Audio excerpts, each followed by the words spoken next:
Estamos en el aire, ¿eh? Sí. Pues nada, bienvenidos a todos a Perdidos en el Mapa, el podcast de 51 Trips. Hoy es el quinto programa ya, no está nada mal. Y hoy presentamos el podcast en un sitio distinto a las oficinas de 51 Trips. Estamos hoy en el hotel H10 Cubic, de la cadena hotelera H10 Hotels, que nos aloja y nos pone en sintonía turística a tope, así que genial estar aquí. Muchas gracias, compañeros. Como siempre, un placer presentar el podcast aquí Perdidísimos. El objetivo de Perdidos en el Mapa es eso, arrojar luz, hablar de temas en los que, pues eso, ¿no? Necesitamos saber y nutrirnos de experiencias, ¿no? De voces que tengan experiencia. Y hoy, pues el tema que nos ocupa, pues esperamos que así sea, ¿no? El tema lo revelo ya, el tema se centrará en la búsqueda de lo auténtico cuando viajamos, ¿vale? Esto tiene muchos matices. Lo auténtico, pues la búsqueda de encontrar esos lugares nuevos, de eso que nos empuja a visitar lugares inexplorados, ¿no? Y hoy pues tenemos a una invitada especial, que también os la revelo, a Marna Miller, bienvenida. Bien, muchas gracias. Muchas Tenía muchas, gracias. muchas ganas de hacer esta entrevista. Sí, la verdad que igual, porque llevamos algún tiempo hablando a ver si lo podríamos cuadrar y la verdad que contento de que esté sucediendo esto. Bueno, y ha habido Y además una sincronía que yo creo que se puede contar, ¿no? Que es que yo estaba hablando con vosotros para ver si podíamos colaborar, hacer una entrevista, mm, porque bueno, tenéis una empresa con la que me siento muy alineada mm, y justamente nos conocimos en Angola, que es bastante absurdo, ¿no? Bastante total, total. gracioso. Un país bastante atípico, ¿no? Que por cierto, un viaje que hicimos con Aníbal Bueno, en Sí, Las Places y Lucía Madrid, que les mandamos un saludo también desde aquí. Bueno, Marna, antes de nada te presento para aquellos que quizá no te conozcan, vale, ¿vale? claro.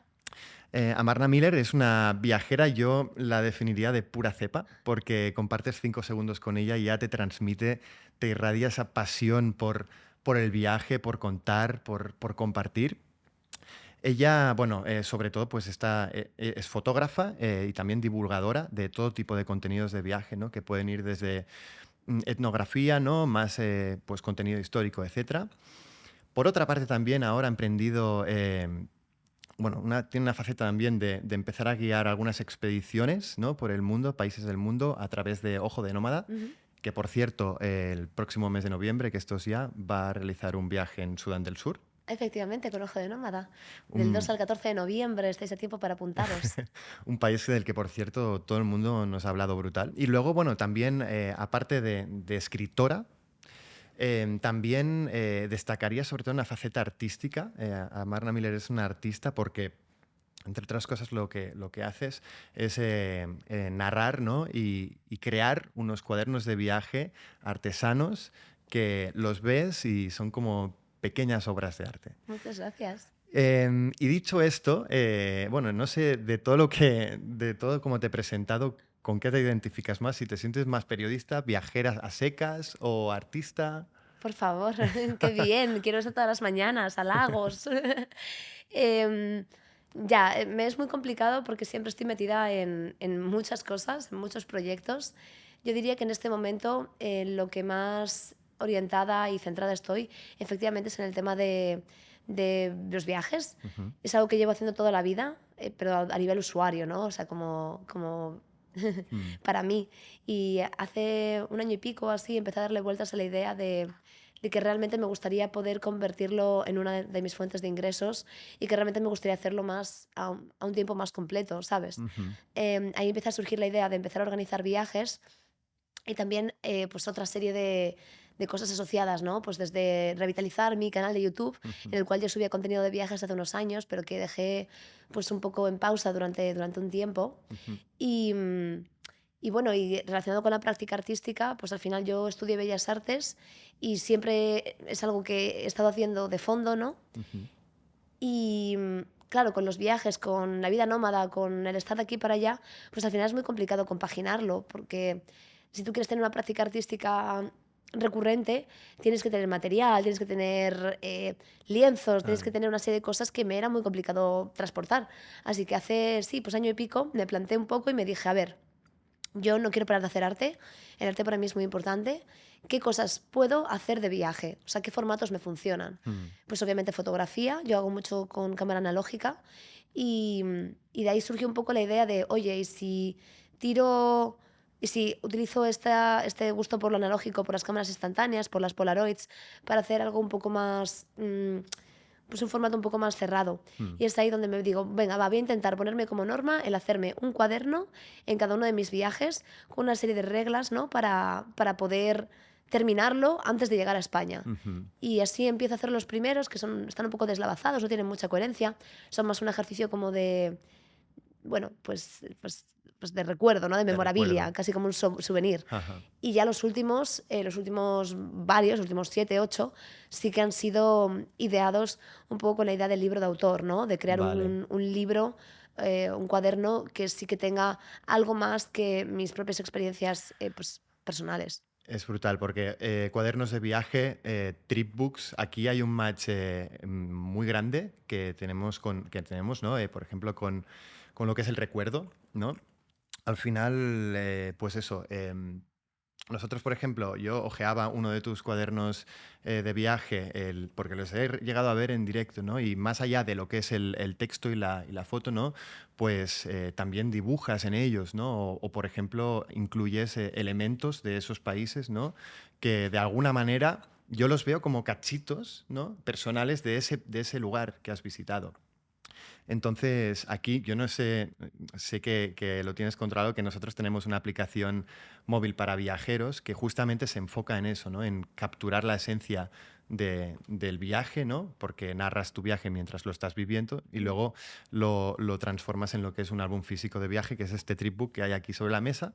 Y ahí sí que veo, pues eso, ¿no? Una conexión brutal en esa, no sé si es un propósito o en esa esencia de capturar la esencia de un viaje. Tiene mucho que ver con integrar el viaje, porque siento que cuando estamos viviendo experiencias muy fuera de la norma, que se salen mucho de nuestra cotidianidad, llega un punto en el que, seguro que a todos os ha pasado, que no tienes claro qué pasó antes que qué.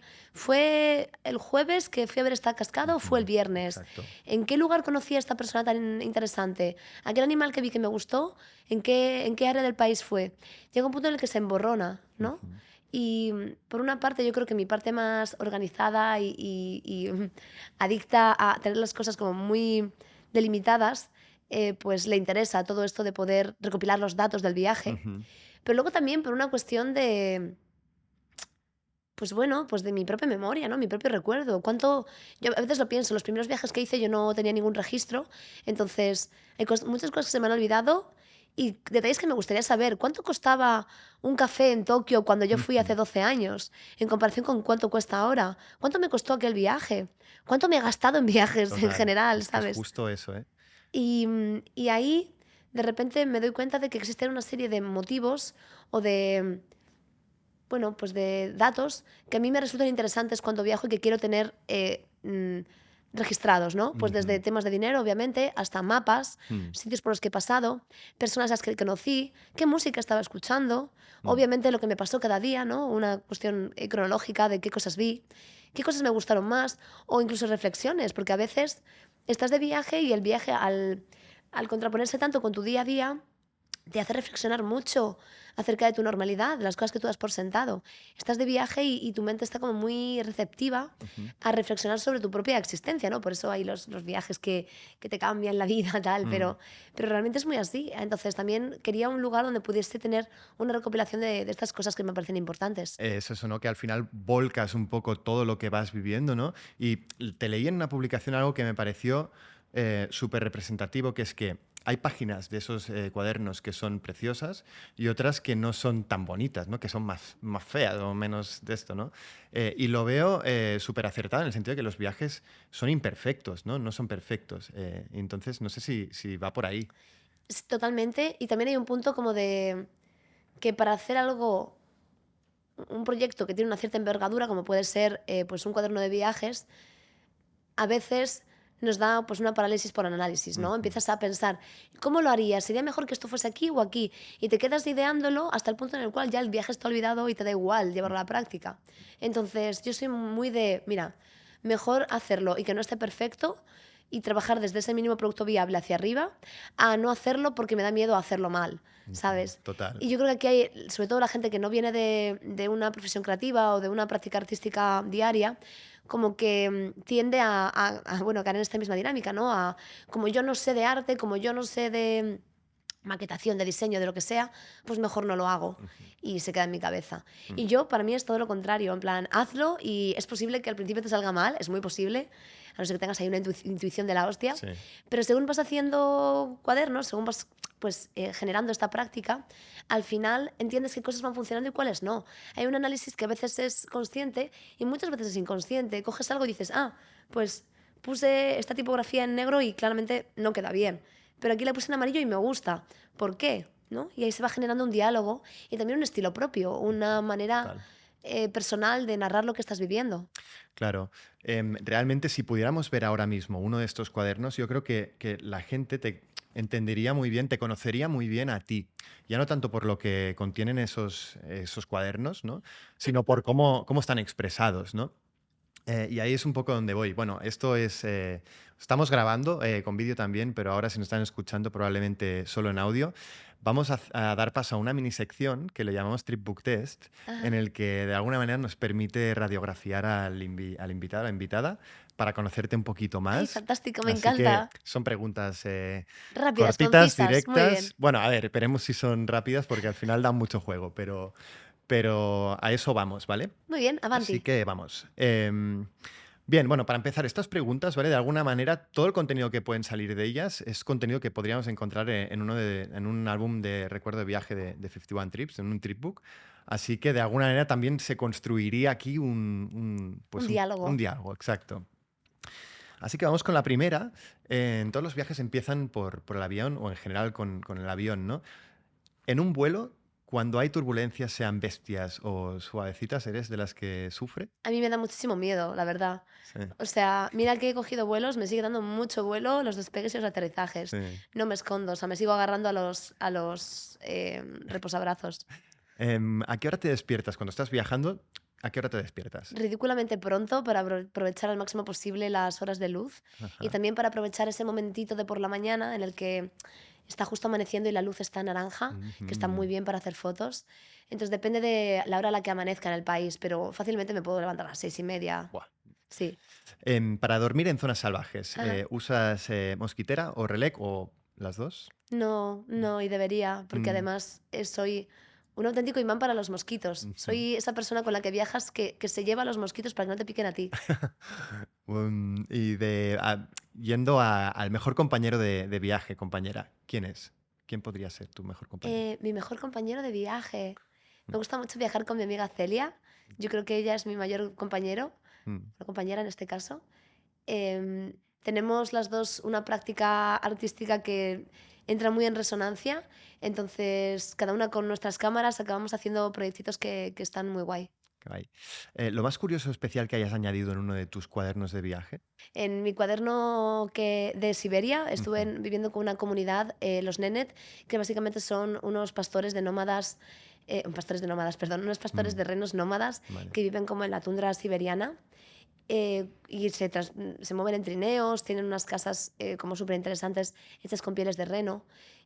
Pues con ellos, por curiosidades de la vida, Mm, acabé durmiendo al lado de un zorro muerto durante varios días ah, y yo andaba en la búsqueda de convertir el librito, ¿no? El cuaderno que estaba haciendo durante ese viaje en un libro objeto, que tiene que ver con lo que comentabas antes, que intento que se mezcle un poco ajá.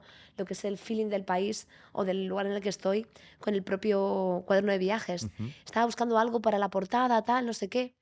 Y después de estar tantos días durmiendo con el zorro, al final le pregunté a una de las chicas que vivían allí, ¿no? De las mujeres que cosían, ujú. si tendrían alguna piel que venderme. Y le compré una piel de zorro que es la portada del libro. Ostras, qué bueno. Sí. ¿Tu bandera favorita del mundo? ¿Mi bandera favorita del mundo? LOL. No tengo ni la más mínima idea. Estéticamente que digas, ¡guau! Me A ver, creo encanta. que Japón ha hecho una gran imagen de marca porque es la bandera más reconocible. Temperatura, o sea, yo sé que has estado en los glaciares y por otra parte en desiertos. ¿Qué prefieres? ¿Estar en un sitio de menos 20 grados de frío o a uno de 45 grados de calor? 45 Sí, grados. mejor Es calor. que el frío se Mm, puede poner darks ujú. muy fácil. En plan, te caes en un agujerito de la nieve y suerte. Un color que no pueda faltar en tus cuadernos de viaje. Los colores ocres, Ujú, el amarillo me encanta. Yo creo que es mi color favorito. ujú. Amarillo, burdeos, marrón, esos colores siempre me funcionan. Un país que digas, ¡buah! Volvería una y mil veces ahora mismo. Bueno, Sudán del Sur, obviamente, Mm, porque soy una obsesa de este país, eh, ¿no? Ya hay como una sí, sí. coña Vuelves a cuando hago nada. entrevistas, ¿no? Porque solamente hablo de Sudán del Sur, pero es que me encanta. Y otro al que no volverías. Interesante. Creo que volvería a todos los sitios en los que he estado, pero hay algunos países que orientaría de una manera diferente. Creo que, por ejemplo, fui a Egipto hace ya muchos años Ujú. y me metí muy en el circuito turístico y creo que me gustaría vivir otro Egipto diferente, alejado de el crucero por el Nilo. Guay. ¿El mejor momento que has vivido en tu último viaje? El último viaje grande fue a Angola. Mejor momento. Hice una entrevista, porque lo estuve grabando todo para YouTube. Le hice una entrevista a una chica de una tribu, de Ujú. los Jacaona, y me encantó el flow que tuvimos. Después de hacerle yo mis preguntas, le pregunté a ella si tenía alguna pregunta para mí y empezó a hacerme un montón de preguntas. Se creó como una conversación muy interesante acerca de su mundo y nuestro mundo. Ujú. Y me encontré en momentos, por ejemplo, explicándole lo que era un gimnasio o explicándole que en mi país pues no hay mucha natalidad, ¿no? Que no todo el mundo tiene hijos, Ujú. que en el viaje en el que estábamos casi nadie tenía hijos y se creó una conversación muy interesante. Por otra parte, y no digo de este último viaje, sino en general, ¿algún momento, quizá el momento más tenso que hayas podido vivir como viajera? Tuve un accidente de tráfico de moto bastante grave en Filipinas. Tuve que estar ingresada, me tuvieron que operar, transfusión de sangre, o Oh, sea, fue como una buah. cosa, un poco un antes y un después, Ujú. sí. Y bueno, última pregunta. ¿El lugar más perdido y remoto en el que hayas estado? Buah,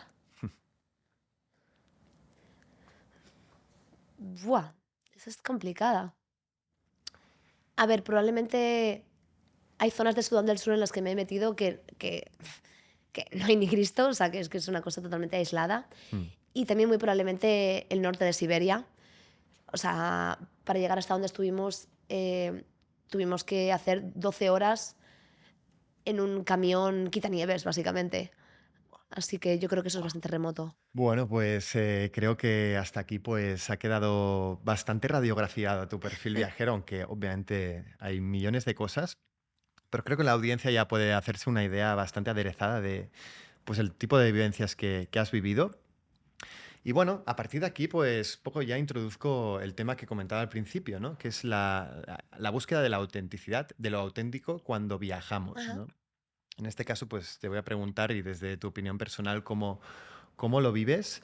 Em, pero en general, te quería preguntar por qué crees que a los viajeros, hay de todo, ¿no? Pero ¿por qué a un viajero le empuja el conocer un lugar que todavía, bueno, no ha conocido o no está muy masificado, no está visitado? Yo creo, bueno, te hablo siempre de mi experiencia Sí. personal. Para mí hay algo que tiene que ver con la vivencia experiencial que no es repetible. Es decir, a mí la parte que más me gusta es la parte de la investigación, ¿no? Como que yo me lo leo todo sobre un país, sobre una tribu, sobre una comunidad y luego de alguna forma pues quiero ir al sitio para ver y sentir aquello sobre lo cual he leído. Por eso para mí es tan importante la preparación de los viajes. Yo Ujú. llegar a un sitio sin saber nada del sitio me, no lo sé, no es el tipo de dinámica que me gusta al viajar. Yo me lo leo todo, no veo cosas en vídeo para no tener como una expectativa Vale. visual, pero sí que lo leo todo. Y entonces llegas al país y te enfrentas a ello en persona. Tú no puedes saber a qué huele un mercado en India si no vas a un mercado en India. Ujú. No sabes, no puedes percibir la arquitectura del Duomo, ¿no? Si no Ujú. llegas allí y la vives. Entonces, para mí, el punto clave es la parte experiencial. Porque yo, por ejemplo, lo traslado, ¿no? A extremos, ¿no?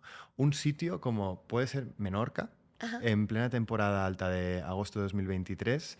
¿Crees que es posible, por ejemplo, encontrar la autenticidad en un viaje así? Autenticidad. Es que es muy complicado, ¿vale? Ah, Porque hay que, hay muchos factores. ah, Por una parte, el hecho de que vivimos en un mundo globalizado y de que las culturas son permeables. Y lo han sido siempre. Lo que pasa es que ahora se permean más rápidamente porque tenemos más acceso a medios de transporte, pues compañías de bajo coste que nos permiten viajar muy rápido. Las culturas siempre han estado en evolución y se han mezclado entre sí, pero lo hacen con el 2x, ¿no? Lo hace muchísimo más rápido. Entonces, pues tú llegas a una tribu en Sudán del Sur y hay alguien que lleva unos pantalones de Adidas. O se crean sincretismos, ¿no? De Total. decir, bueno, pues en esta arquitectura clásica de Nigeria, de repente el remate tradicional del tejado ahora es un bol de las Olimpiadas del 95, ¿sabes? No sé si hubo Olimpiadas del 95, pero era un bol de las Olimpiadas, lo juro. Eh, y yo creo que eso está por una parte, ¿no? Por la otra, creo que como viajeros a veces romantizamos mucho la idea de la autenticidad, como si lo puro fuese mejor que la mezcla. Cuando yo creo que la mezcla es parte del ser humano, del movimiento, del nomadismo y de la evolución cultural. Así que cuando se habla de autenticidad, a mí a veces me chirría. Me lleva un poco esta idea del buen salvaje, la idea de que cuando tú vas a lugares muy remotos, aspiras a encontrarte un ser humano puro en su hábitat natural, donde las oscuras garras del capitalismo occidental no han llegado.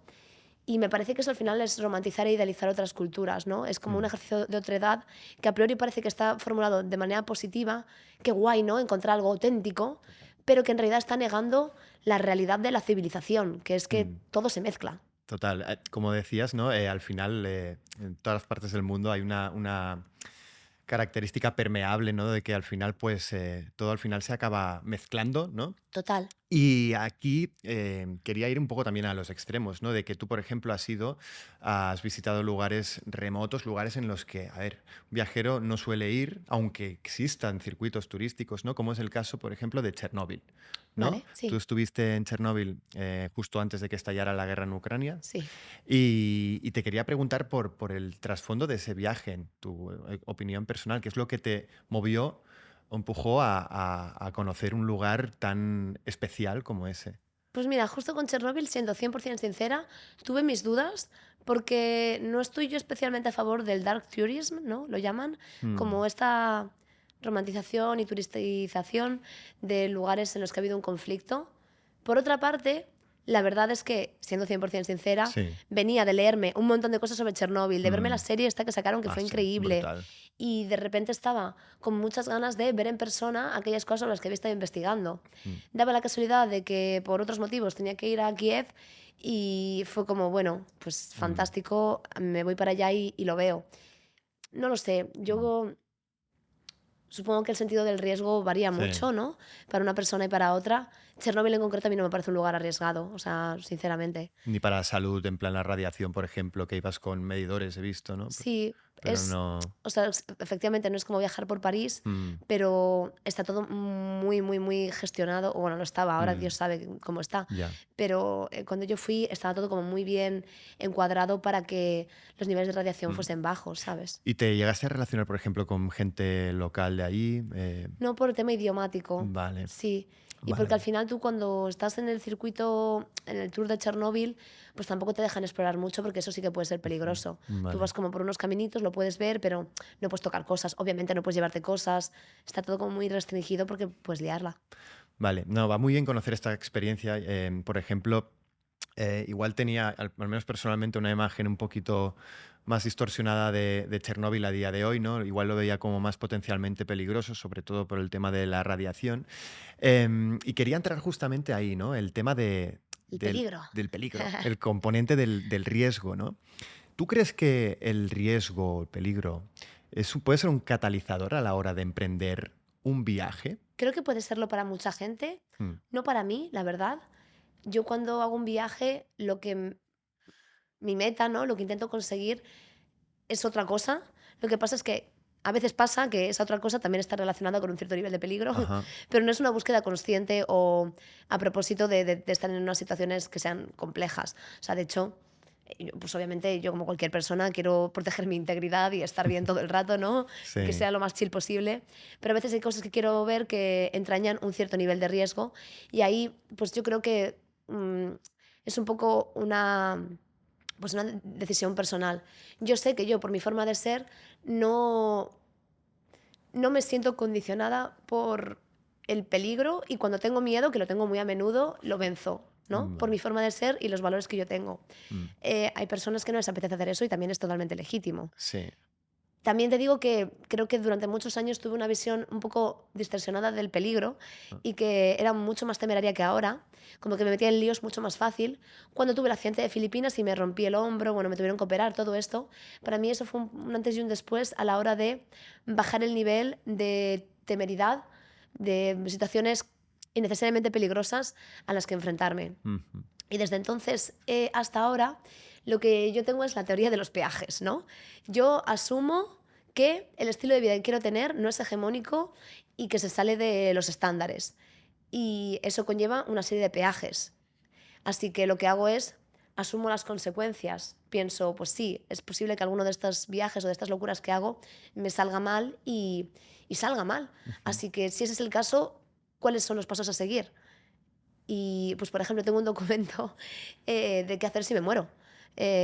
Oh, Sí, wow, wow. porque no quiero que esta decisión vital mía, que al final es una decisión personal, pueda rebotar en otras personas. Peligro está presente, ha estado muy presente en realidad, ¿no? Todo el tema de, bueno, eso, ¿no? De ser consciente de que la Sí. vida es muy O sea, la guerra en volátil. Ucrania empezó una semana después de que yo saliese de Ucrania. Ujú. Eh, Estuve en Sudán y a las 2 semanas, pues, hubo bombardeos. Mm, O sea, también creo que hay que ser consciente de las consecuencias totalmente. y hacerlo con legitimidad, ¿no? A mí Ujú. me encanta mi vida, lo adoro, pero a veces hay cosas que salen mal. Ya. No, en este viaje que comentábamos antes a Angola, que hicimos en Angola en agosto, tuve la oportunidad de conocer a un compañero, a Fran, que es de Madrid, que por ejemplo bueno, es una persona muy viajada y que sobre todo ha viajado a lugares, pues eso, ¿no? También muy, muy remotos y especiales. Y me decía que con el tiempo se había viciado un poco al peligro, ¿no? Por eso también te sacaba un poco el tema. Entonces, bueno, al final, esa adrenalina puede estar en el peligro, pero puede estar en otras partes, ¿no? Más Ajá. allá del peligro. No sé si crees que esa adrenalina es esencial para llevar a cabo esta conexión con lo auténtico, o llámale como quieras. A mí el peligro no me gusta Mm, y no lo busco en mis viajes. Lo que sucede es que en ocasiones quiero ver sitios o quiero ver comunidades o quiero ver tribus que están en lugares pues muy aislados, muy remotos, donde puede que haya un conflicto. Entonces hago todo lo posible para evitar todos los peligros y de nuevo creo que no soy nada temeraria, como que si veo que algo puede salir mal, pues no lo hago, ujú, porque obviamente mi vida vale más que ver cualquier cosa. mm, Pero también hay situaciones inesperadas y también hay momentos en los que por mucho cuidado que tengas, pues te puede pasar algo. sí. Entonces, pues es como tener eso en la mente. Total. Y un poco en base a la respuesta al tema que nos ocupa, el encontrarla, ¿no? Más que encontrar la autenticidad, encontrar las respuestas. Ujú. Desde tu experiencia, ¿en qué momentos, por ejemplo, tú has encontrado esa conexión Me con los lugares que visitas? me gusta mucho esto que has dicho de las respuestas, porque creo que para mí es una de las grandes motivaciones de los viajes. Es como que yo tengo una ansia muy grande por conocer, por saber, Ujú. desde siempre, desde que era pequeña. Como que me encanta poder ver con mis propios ojos cosas que me he imaginado. Yo creo que en parte porque fui una niña que creció rodeada de libros, ¿no? Y con una imaginación muy grande. Y la idea de poder ver los sitios sobre los que he fantaseado tanto o poder cumplir fantasías que cuando era más pequeña me parecían imposibles, Ujú. básicamente porque yo era una niña muy miedosa. Y ahora soy una adulta muy miedosa, lo que pasa es que lo venzo. Y ahí hay algo que me empodera y que me hace sentir fuerte, ¿no? El decir, puedo... Toda esta gente que a mí me inspiró, todos estos viajeros famosos, todos estos exploradores, son, o sea, de alguna manera puedo seguir sus pasos, obviamente sin caer en ser una absoluta narcisista o una prepotente, pero el hecho de poder llevar eso a la práctica o de haber conseguido un marco de trabajo y un marco de, bueno, pues de vida que me permite poder traer eso a tierra, la verdad es que es algo que me hace sentirme muy orgullosa. Y se me ha Qué olvidado que me pasada. preguntabas. No, eso creo que respondes perfectamente a eso, ¿no? El si en tus viajes llegas a encontrar ese punto de autenticidad, que creo que con la reflexión queda claro que sí. Igual, no sé, pero en algunos queda como más explícito o más resuelto porque lo has sentido más. ¿no? Porque igual sientes que ha habido como una conexión más fuerte o menos. Sí. Y no sé si en todos los viajes que haces, por ejemplo, sales con la sensación de haber conocido, haber conectado con el lugar. Yo siempre me quedo con ganas de volver y me quedo con ganas de más. A Mm. mí me encanta repetir destinos. Hay gente que no, quiere ir cambiando de país. A mí me encanta repetir destinos y me encanta profundizar en las preguntas que me surgieron en la última vez que estuve. Porque al final, volviendo a este juego de preguntas-respuestas, Mm. yo viajo en muchas ocasiones para responder preguntas que tengo. Y la cuestión es que cuando llegas al lugar, a lo mejor respondes esas preguntas, pero te surgen otras 3000 nuevas. Mm. Y para mí es pues un acumule, ¿no?, de Ujú. curiosidad que me impulsa a, efectivamente, a repetir, a integrar, a tratar de recopilar estos datos. También hay algo aquí muy interesante que yo no sabía, ¿no? Cuando empecé a viajar así como viajes más de corte antropológico o a lugares un poco más remotos, yo tenía la idea absolutamente naif de que ya todo estaba registrado, de que en el mundo de hoy en día todos los lugares se conocen, todos los matices culturales de todos los grupos étnicos que existen estaban efectivamente sobre el papel. Ujú. Y de repente me pongo a viajar y digo, Santa Varora bendita, que hay una riqueza cultural espectacular que se está perdiendo día a día porque no hay antropólogos suficientes como para registrar todo esto. Mm. Cuando estuvimos en Angola, Sí. hacía 3 años se acaba de morir la última mujer que hablaba una lengua llamada cuepe y ese idioma se ha perdido. Y se ha perdido en el año 2019-2020. Ujú. Y yo esto era algo que no me podía imaginar antes de verlo cara a cara. Así que también supongo que hay un punto un tanto extraño relacionado con esta ansia de curiosidad que tiene que ver con registrar esto, con que de alguna manera no se olvide, que haya fotos, que haya vídeos, que haya, pues no sé, que ese conocimiento para mí tan importante no se pierda. Toda la labor que haces también de documentación y de divulgación creo que es súper importante a la hora de que viajeros, ¿no? Pues que no están enfocados en eso, pues tengan, ¿no? Y se les despierte este espíritu, ¿no? De conocer, ¿no? Lugares, pues eso, ¿no? Que no están tan documentados. Y bueno, hemos reflexionado mucho. Y aquí igual quería también terminar con una pregunta bastante genérica. A ver qué opinabas. Si crees que la esencia de viajar reside en esa búsqueda, ¿no? De conectar con el lugar, de encontrar lo auténtico. Yo creo que depende mucho de la persona Ujú. y en mí misma también veo una evolución en los motivos. Creo que muchas personas, y me incluyo hace un tiempo, Mm. viajan porque huyen de algo que les persigue en el lugar donde estaban. Y esa huida puede ser una huida relacionada con algo tangible, pero también puede ser algo mental, Sí. ¿no? El decir, no me gusta mi vida, así que viajo porque me encuentro a mí mismo más en los viajes que en mi día a día. Eso es muy duro. Ujú. O el viaje como evasión, el viaje también por costumbre, ¿no? Porque todo el mundo se va de vacaciones en agosto, pues yo me voy de vacaciones en agosto. Ajá. Tiene Marc Augé, que es un filósofo franco-catalán, tiene un concepto que a mí me parece muy interesante, es el del viajero inmóvil. Dice que esto es el gran viajero del siglo XXI, es el viajero inmóvil. Y es la persona que va a otros lugares únicamente para confirmar sus expectativas sobre ese lugar. Y Ujú. por eso solamente puede viajar a lugares de los cuales tiene una imagen mental. Yo voy a Francia porque quiero confirmar que el queso está rico y me lo cocinan con mantequilla, la Torre Eiffel es muy grande y Cancan, Moulin Rouge, Ajá. ¿sabes? Ajá. Pero no viajo a un lugar sobre el que no sé nada, yo qué sé, Laos, Camboya, Ah. porque no hay nada que confirmar, porque no tengo una referencia cultural al respecto. Y entonces es un viajero que no viaja porque no quiere conocer, quiere solamente ver en persona todo lo que ya sabe Ujú. y confirmar de nuevo la otredad y la expectativa y también en parte los estereotipos. Mm. Que aquí esto también es un buen melón que abrir, Buah, ¿no? sí, sí, El yo versus el otro en los viajes. total. Queda muy bien respondida la cuestión. La verdad que entiendo que a muchos os habrá hecho reflexionar todo esto, porque seguro que muchos, ¿no? Hemos tenido estas cuestiones personales a la hora de afrontar un viaje. Y la verdad que es un lujo, de verdad, compartir bueno, que nos hayas compartido tu opinión desde tu experiencia, con los conceptos tan claros, con las ideas Gracias. tan claras. Y a nada, espero que haya sido pues interesante para nuestra audiencia. Lo dejaremos aquí. Decir que nos vamos pues muchísimo más ubicados de lo que habíamos llegado con distintos temas. Y nada, que ha sido un placer, Amarna, que gracias por estar aquí hoy con nosotros y que ya nos iremos siguiendo la pista. Claro que sí, un placer, muchas gracias. Hasta luego, muchas gracias.